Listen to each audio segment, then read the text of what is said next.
doing my presentation on my panel project. What do you wonder?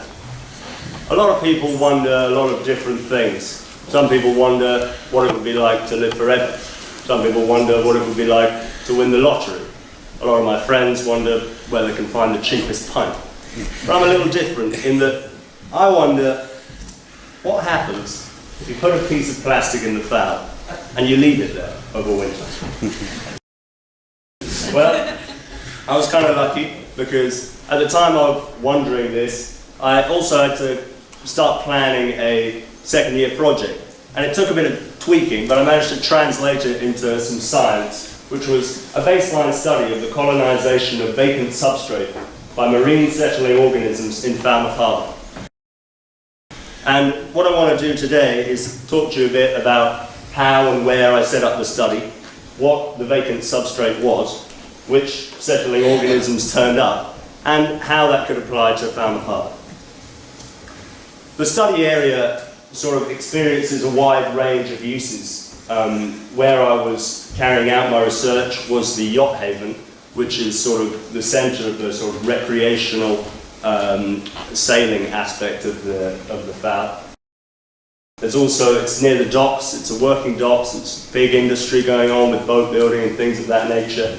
And there's also oyster and mussel farms going on here as well. So it's a very diverse area. This was my setup. I had 8 plastic panels. They were bound with fishing line, and which had drinkage straws in between the panels, as you can see in the picture there, to stop it all folding, plus weights to keep it constant.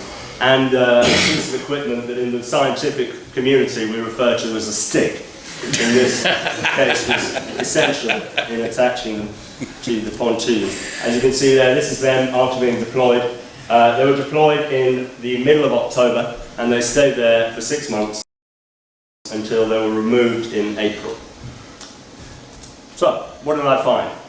What you can see here is the wide range of animals and plants that turned up on the panels.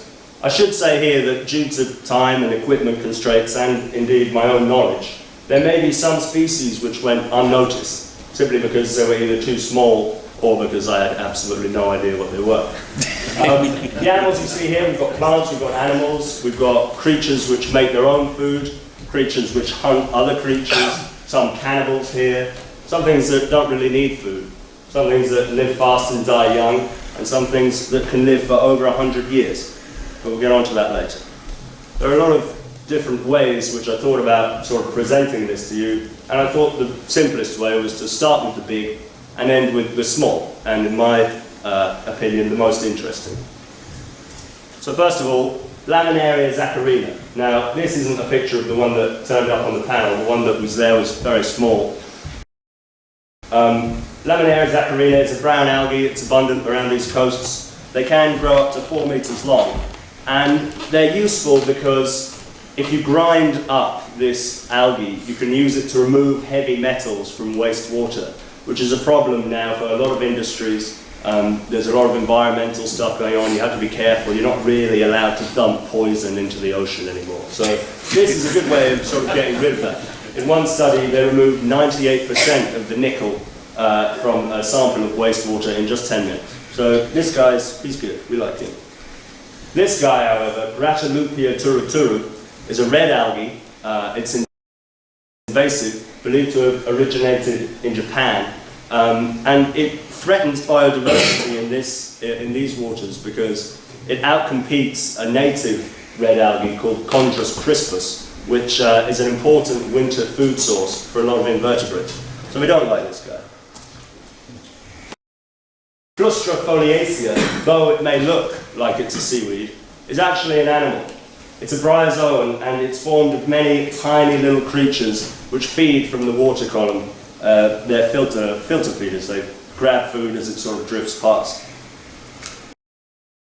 Now, moving towards the sort of medium end of the scale, Didymnum vexillum is a sea squirt. It's a sort of volcano-shaped organism which removes food from the water using feathery appendages. It's also known as marine vomit because it's rather unpleasant and, well, it gets everywhere. Moving on from vomit, we have Siona intestinalis, which in fact in North European waters is not considered invasive. However, elsewhere in the world it does represent a problem. So much like football hooligans, it's an export that perhaps we're not quite so proud of. Corella eumota is another invasive sea squirt. It's sort of spread itself around the whole planet to the point where we don't really know where it came from. It's thought to have come from the southern hemisphere. One of the reasons that it's so prevalent is that it broods its young before releasing them into the plankton, into the surrounding water, which means that they don't have quite as long to be preyed upon by other animals. And it also means that they form dense clumps, because as they're released, they just settle pretty much straight afterwards. So this is a big problem, and again, a threat to biodiversity. Dendrodoa grossularia is another sea squirt forming groups. It's not invasive, it's native, it's sort of meant to be there. There isn't really anything you can do with it. It's also known as the gooseberry sea squirt, but it doesn't make nice jam. Bacillus schlosseri is a colonial sea squirt. You can see in the picture where it gets its name, the star Ascidian. Each of the little arms of the stars is actually a squirt, like the ones I've shown you before. But these ones work together, and they have communal openings. And by working together, they can greatly improve their sort of filtration capacity. And Bacillus violaceus is another species which turned up. And they look very nice, and they're meant to be there, and you can see them under rocks. So, well done there. The Tritium senile is not a squirt. This is an anemone, an idarian. This picture was taken near where the panels were put into the water, and there's a lot of them there. They look nice. They prefer not to be uncovered at low tide, which is why you're more likely to find them on pontoons and sheltered areas like that, because they don't like drying out. Now moving to the smaller end of the scale, this is Abelia dichotoma. It is a hydroid. It's related to, as an idarian, it's related to anemones and jellyfish and corals. It starts as a single feeding polyp, which settles, eats for a while, grows a bit, and then clones itself to create another feeding polyp, and so on. And they grow these large structures, which look a lot like plants, but are actually, in fact, animals. And this was the most abundant animal on the panels. It occurred on all of them. Tubularia indivisa is another hydroid. This is a sit-and-wait predator. As you can see in the picture, they're experts at sitting and waiting. And they just wait for plankton to drift by, which they can grab with their tentacles. A nudibranch. These prey on hydroids, the things I just showed you, sometimes called sea slugs. There are over 3,000 species of nudibranch. They're very colourful, they range in sizes. The biggest ones weigh about 3 pounds. There's one species called Glaucus atlanticus, which instead of crawling along the seabed, like this one is, they go upside down and crawl along the surface of the water, and they eat Portuguese man-of-war, and they store the venom inside themselves, and that protects them. Also, the way in which they remain so colourful is by eating a colourful diet. We say we have to get our 5 a day. Well, they sort of take that to an extreme and only eat colourful foods like corals, anemones, and other nudibranchs. And that's how they stay colourful. Now moving to the microscopic end of the scale, diatoms. These are microscopic marine plants. They are responsible globally for more oxygen production than all the rainforests put together. They're very important, and they're a reason that we need to take care of water quality and things like that, because if they go, we'll have trouble sticking around as well. And now, this chap, the tardigrade, the water bear, or the moss pig, in my opinion, this was the most amazing creature that I found. This picture isn't of my microscopy. This is a scanning electron microscope picture. But these guys are pretty much immortal. They can survive temperatures from just above absolute zero to well over the boiling point of water. They can lose 98% of their own body water and they'll be fine. They'll just come back to life again when they're wet again. And they can go without food or water for about 120 years. There's also a theory, panspermia theory, which is a theory about how life on Earth started. About 4 billion years ago, we know that Earth was being bombarded with meteors and rocks coming from space, and some indeed from Mars, which at the time was wet. Now, there's a possibility that on some of these rocks, there were sort of stowaways, possibly bacteria, possibly these guys, which are known to be able to survive the vacuum of space.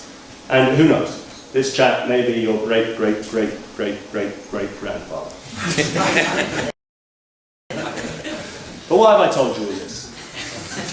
I think there's three key learnings for my research, 3 areas in which it's applicable. Firstly, to the harbour, the boating, shipping and the fisheries. Invasive species, you know, some of them can foul hulls, and the sailors among you will know that if you've got loads of stuff growing on your boat, it's not going to go as fast, you know, the fuel efficiency isn't going to be as good. And in terms of customer satisfaction, you know, you might find people coming back to you saying that they want their money back, you know. So it's important there. But industrial shipping, we know that most of the invasive species that have turned up in our waters, and indeed the ones that we've exported, have been through ballast water and the process of ballast water exchange, which big ships have to do to maintain a steady weight. So if they're picking up weight, they have to dump ballast water and vice versa. Now this means that you get billions of tons every year of water being shifted from place to place. For example, Chinese water ends up in Cornwall, and some of the things that are taken up in that ballast water can grow and flourish, and that is the main source of invasive species. And the fisheries as well. For example, the oyster fishery is affected by marine invasive species because they compete with them for space, for food, and they reduce the water flow. And by doing that, they can decrease harvests, which obviously is not to be favoured. Biodiversity as well. These results have shown that biodiversity in the fowl is under threat from invasive species. While I only found 4, and we know that there are more than 60 in these waters, it's a clear sign that, you know, invasive species are a problem which does need to be addressed. In America, for example, in the Great Lakes, or Canada, should I say, they've already spent over $5 billion trying to clear water pipes that have been blocked up by an invasive zebra mussel. So, you know, if we've got a similar thing going on here, that wouldn't be good. But finally, I think the main conclusion for me, the most interesting thing, is that even though I was introducing man-made, sterile plastic panels, life still managed to find a way to colonize and flourish on what I put in there. And I think this is personified by the tardigrade, the water bear there. You know, life truly is amazing, and I think we really do need to take every effort we can to understand it better. Thank you very much for your attention. I welcome any questions.